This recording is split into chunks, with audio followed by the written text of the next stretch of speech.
about that is we stopped at Aunt Alice's house. She was living in Eureka. But we let the bum off before we got there. Oh, I forgot about the bum part of it. You tell We bum. picked up a hitchhiker on the way, and he stunk so bad, we decided to swim to the Eel River. And he put on these clothes he had in the suitcase. It was really bad then. So we kicked him out of the car before he got to Aunt Alice's house. The first thing they did was take showers. What's up they did? Well, that's a good. That's not unusual for our family. You got it. Well, and then after my first year of college, a friend of mine and I decided that we were going to drive down to We made it. a little a little town down in Oregon, down by Glen and Don. And we were leaving Seattle, and there was these two young kids standing alongside the road, and there was already 3 girls with a Volkswagen. But hey, a couple of young guys, 20 years ago, they needed to get on the road, so we picked them up and piled them in the Volkswagen, took them to the house, and let them shower and fed them, and headed down to the coast, and going, we were going to stop and see Glen and Don. And so we dropped them off in Portland, sent them on the other way while we took the cut off, and got down to Glen and Don. Well, we went to this recreation area, I can't remember what city it was. Got to Glen and Don about 1 o'clock in the morning. They were where in why were we so late? It's awful. So the next day, that was like 6 hours later, we had to get up and head home again. Luckily, they had the gas tank, so they filled up our tank, and I think we made it all the way back to Volkswagen on that tank of gas. So, as you're traveling, make sure you get those relatives. It really helps. Young kids got to keep that in mind. Yeah. There's a source out there.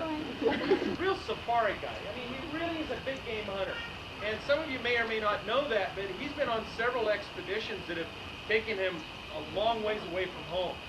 One event in particular was when he was sitting on his patio in our house in Eugene and happened to notice that there was some movement in the ground out there. So Uncle Russell made a trip in quick, grabbed the shotgun, and as he opened the door to the closet, the hat fell down, which he immediately put on, and it was a hard hat. And you may not believe this because there aren't any pictures of it, but he was wearing a pair of shorts.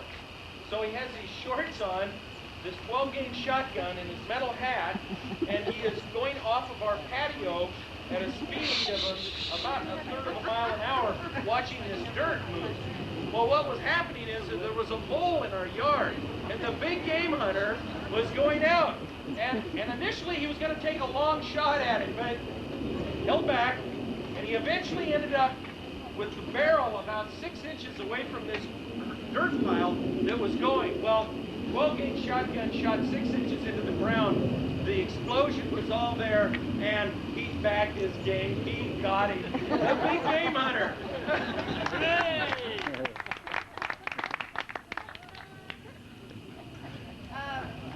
Dead shot.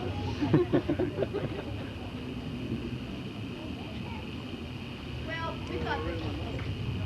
And Glenn has sent us some of her memories.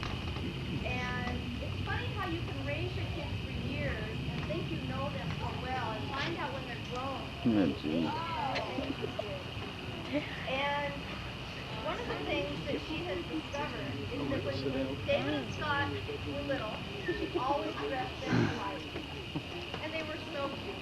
Until they were in high school and they hated being dressed alike.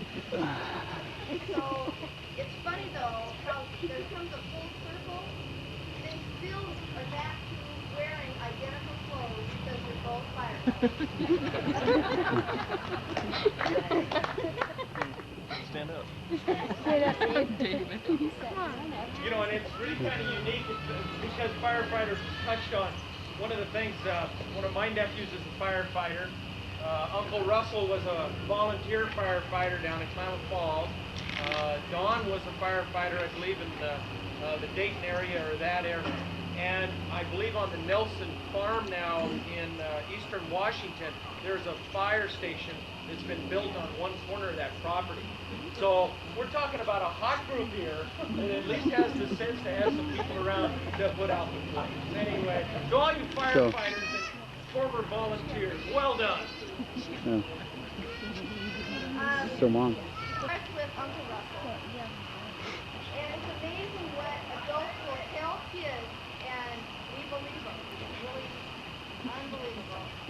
But when Uncle Louie was little, Uncle Russell told him that while they were eating watermelon one day, that if they planted the white watermelon seeds in the pig pen and keep them watered, they would grow balloons.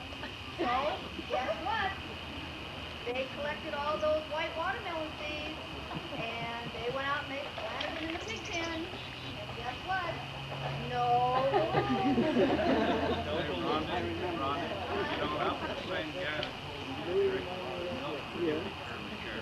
We believe you. Oh, Uncle Russell.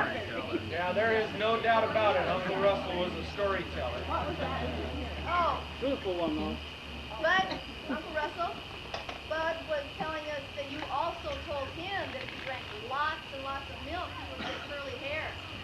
Yeah. Yeah. Look at me. Yeah. Are you related?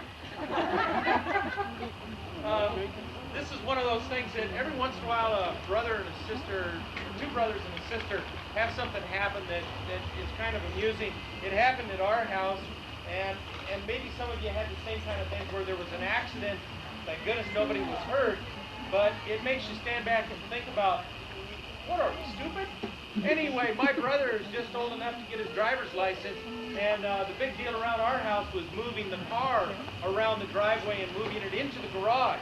Well, Mom and Dad had given Bruce permission to put the car away, so as Bruce is driving into the garage, little brother is there to assist him on, so he doesn't go too far and run into the hot water heater.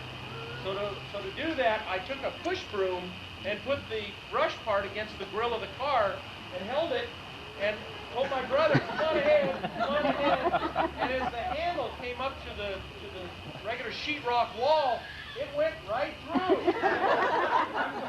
And Bruce is still driving forward.